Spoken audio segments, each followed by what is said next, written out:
there was this whole series of articles that was shared with me that I looked into about a leaked PowerPoint presentation, a leaked pitch deck from Cox Media Group. Okay, CMG, big marketing, advertising company type of a thing. And it's this leaked presentation that lists Facebook, Google, Amazon as their customers. And in their slides, they openly brag that they have active listening software, which is capturing real time intent data from listeners' conversations. And then advertisers can pair this voice data with behavioral data in market customers. So I'm kind of reading some of the taglines. Let me just break it down for people who are like, I say, wow, like I don't know the corporate lingo or tech speak.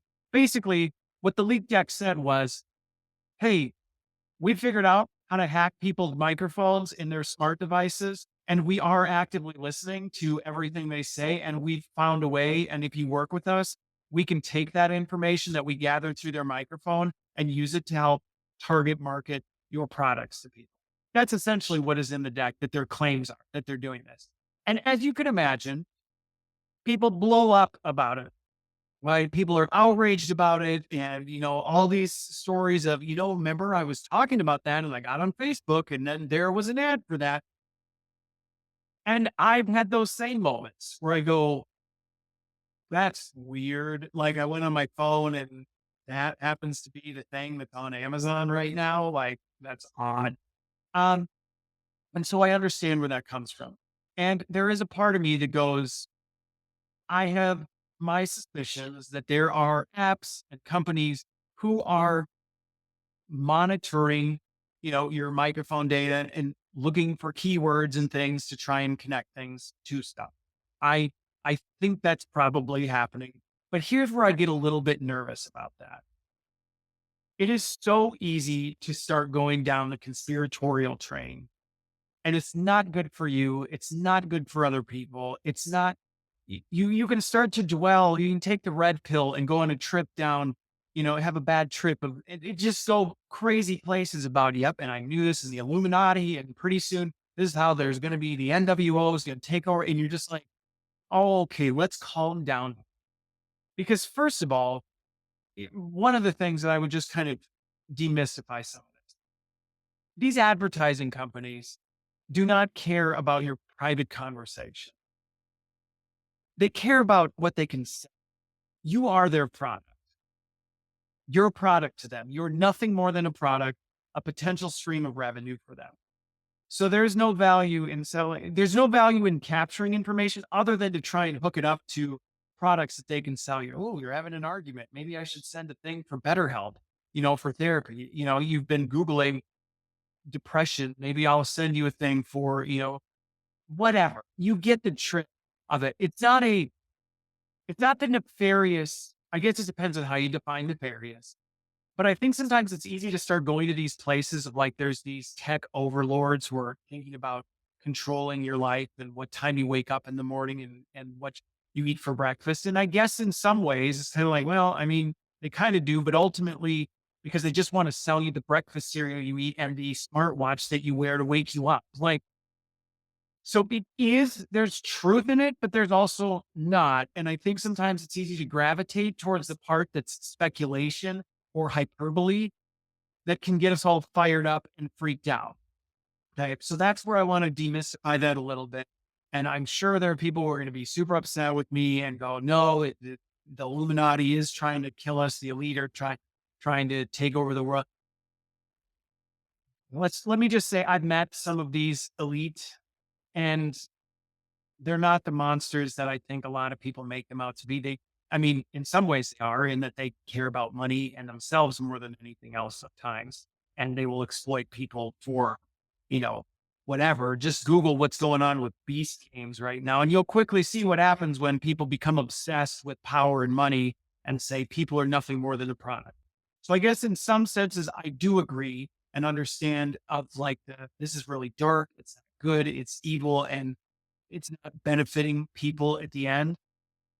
I see that, but I also have seen this take people down a path of paranoia and fear and stuff where it's like, I mean, they not for the reasons you're freaking out about.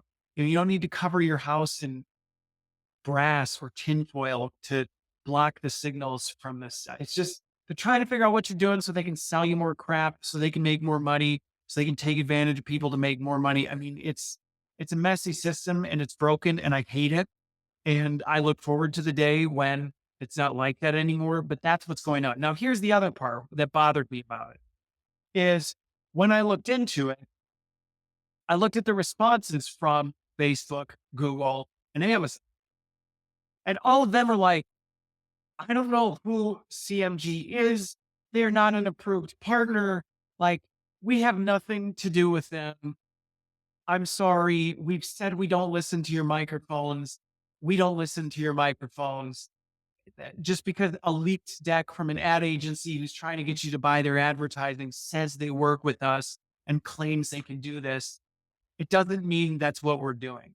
And while I understand the skepticism, so to the folks who are like, right, I get it.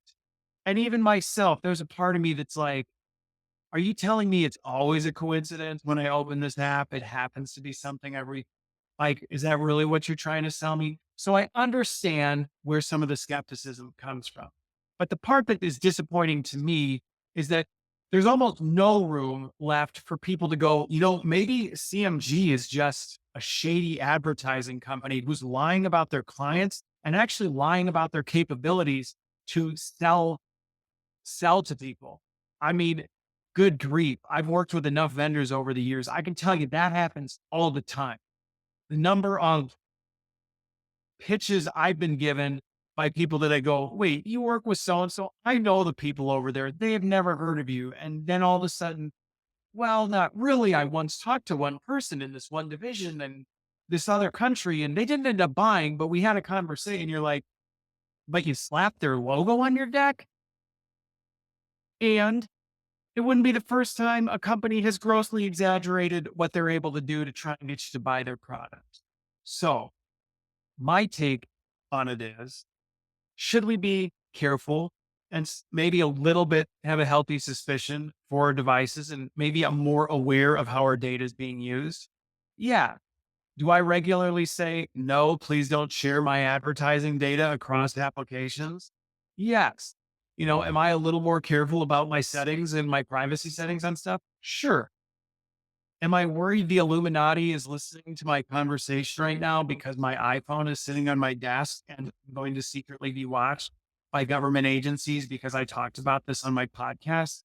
No, because I might get an ad for a better microphone or a new webcam or a ring light. But at the end of the day, that's, as far as I'm concerned, where it's going to add. Now, if people have experience and actual proof and evidence, should we be watching for that? Absolutely. And if there's real evidence that comes out, then that's a different story. And I will have a very different opinion if real evidence comes out that this happened. But from what I could see with this situation, companies they're claiming say, we don't even work with them. And it's a very vague, markety type statements that they're making about what they can do.